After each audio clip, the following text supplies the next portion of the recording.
Welcome to Sprinkle of Hope podcast with your host, Jason. And we are so excited to talk to Karen Cordaway today. She is amazing, and we're going to talk about bucket lists. As a busy working parent, I spent years struggling to find free time for myself. That is until I figured out how to reclaim my schedule and infuse more exciting bucket list experiences into everyday life. With a little planning, a bit of strategy, and a dash of creativity, I turned my bucket list dreams into reality. And that's exactly what we're going to talk about today. So welcome to our show, Karen. We're thankful and grateful for you to be on with us today. Thank you for having me, Jason and Shane. So let's talk about this bucket list that you have, and kind of how you kind of got started with this idea or this concept of creating a bucket list.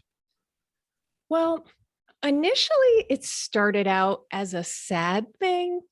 Back when my kids were little, unfortunately, my mom passed away when my daughter was about to turn 2. And I just was really down in the dumps. It took a very long time for me to get over that, especially at that phase of life, because you feel like you need your mom more when you have children. And I'm a positive person, and I felt like it was very hard to pull yourself out of feeling down. And it's okay to feel down sometimes, and it's natural. It's part of the grieving process. But I just felt like I needed to focus on something and have things to look forward to and to enjoy the life that I have, because life can be very short. So I just started, really mapping out things that I wanted to do in my life. I started writing about it online, and it just kind of evolved. That's really, yeah. First, sorry that your mother passed away so young. That's always sad, but I agree with you. I think we need to allow ourselves to feel all of the emotions. I think often we think people look like they're always happy, but they're not. You have to feel all of the feelings. So the bucket list, what are you referring to when you talk about the bucket list? Is that what we would consider to be a bucket list of going places, or everyday bucket list? Well, a bucket list in general is doing a bunch of things in your lifetime, setting out to accomplish something. And it's usually associated with travel. And a lot of times people just associate it with these big ideas. The movie The Bucket List came out so long ago with Jack Nicholson and Morgan Freeman, and it was really adorable. For those of you who don't know that movie, they were both sick in the hospital, terminally ill, and one of them happened to be wealthy, and they just decided to take off and go see the pyramids in Egypt and ride a motorcycle. And it was an adorable idea. And it really gained popularity. But like I said, I think out there is just ideas about travel, and I'm all for doing all of those things. But sometimes I think we miss the obvious, and we miss the low-hanging fruit that's right in front of us in everyday life. And there are so many things within your reach that are just as exciting, but you kind of take that for granted, or you don't readily notice those things. Yeah, I would agree with you that I think oftentimes we take for granted, like singing and dancing in the rain, or watching a sunset, things like that. So I totally agree with you. You do have this idea of like these 10 steps to kind of bringing more excitement or things into your life as far as that bucket list goes. Can you maybe share a couple of those with us? Or Sure. Well, the whole thing is I start with a mindset shift, and I have an acronym for bucket, because if you go into it thinking like, okay, she's going to tell me the secrets of how I could travel the world, yeah. in 2 years, it's not that kind of thing. So my acronym kind of sets the tone to kind of first get you in the mindset of how to approach a bucket list. So would you like me to explain the letters? Yeah, please. Yeah. So B is for be on the lookout, because like I said, there's things going on all the time in your area, or it may be something accessible. Maybe you can hop a flight, or it's something within reach. You just have to be aware, and whether that's being notified or being in a Facebook group or any way that it's able to get on your radar, look out for those things that can notify you, because so many times we get emails and the promotional ones might go to a tab that isn't in the front of our inbox. And we're like, oh, I missed that. I really would Mhm. have liked to see that. So if you really get a little more intentional and try to actively look for things, maybe you set, a reminder on Tuesday, you look for things to do, whatever that looks like for you. So that's a way to start being open to just finding different things that are around you and not just having like some one set idea. And then U is for understand what you value, because it's very easy to get swept up in just doing the latest trend.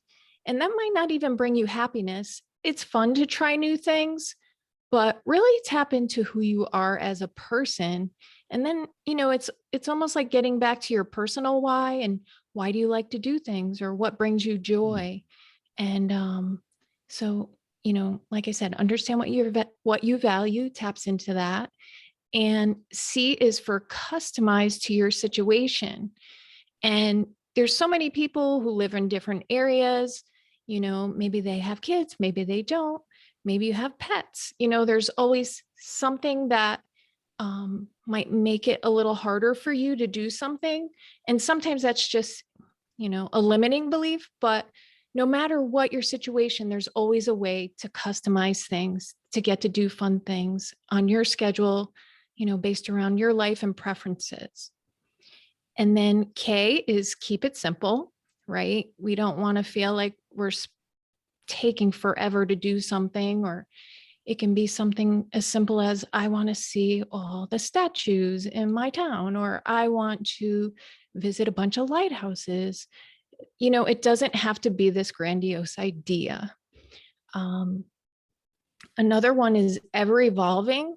Sometimes we hear those things like write down 100 things, or make sure you have X amount written down, or follow my list.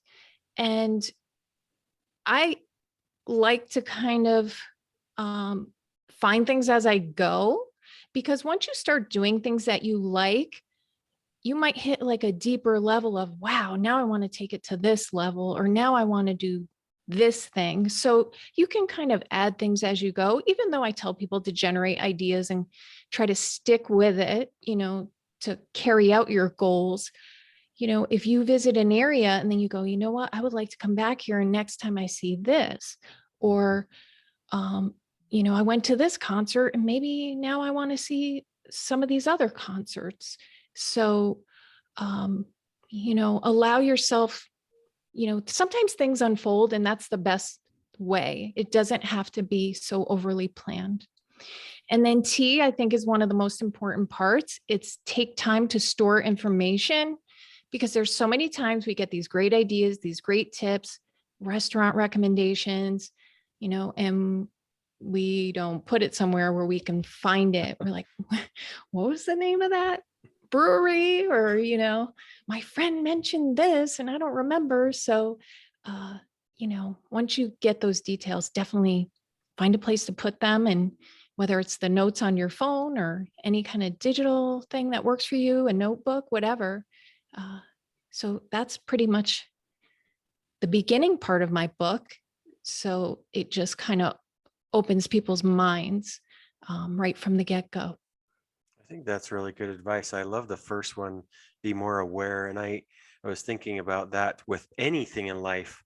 We should be more aware about what's going on around us. And I got the impression that all of these things were taking action. And Jason and I talk about that a lot, that we have to do things in order to receive things or accomplish things. You can't sit back and think that you're gonna accomplish anything. Really good advice. So you mentioned a book. What's the title of your book? I didn't. I didn't look that up, but can you talk about that a little bit? Sure. It's called the Everyday Bucket List book, and it's 10 steps to bring more exciting experiences to everyday life. Because I like the idea of frequency. I don't like to be that person who just goes on vacation once a year and it's, you're saving all your money and energy for that. So that's the name of the book and the idea behind it. Awesome. So what else are you working on currently? What I know you have a podcast that you talk about the bucket list idea, or what else are Well, you working on these days? I do a little bit of both. I started with a book and then I wanted a podcast to match the idea of it. Gotcha. And I do have people talk about different areas. They're locals or subject matter experts. I talk about my own things that I do. So you will get a taste of an area and get tips for what to do in that area. But I also make people talk about different types of bucket list ideas. Some people want to write a book. Some people want to make a course. Some people want to learn how to play an instrument. So you could get a wide variety of ideas if you listen in. Awesome. Very cool. Thank you. Yeah. So what is like one of your, because I do like to think big and dream big oftentimes, and I understand that, we do want to tackle those low hanging fruits sometimes.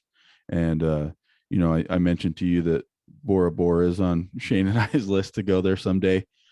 So what's like one of your huge bucket list items that would take, a feat to accomplish? Well, I think of it as a feat, and then I don't know if it may be easier than I think. I really want to go to Vegas, but it's to see a bunch of different singers at once. Oh, okay.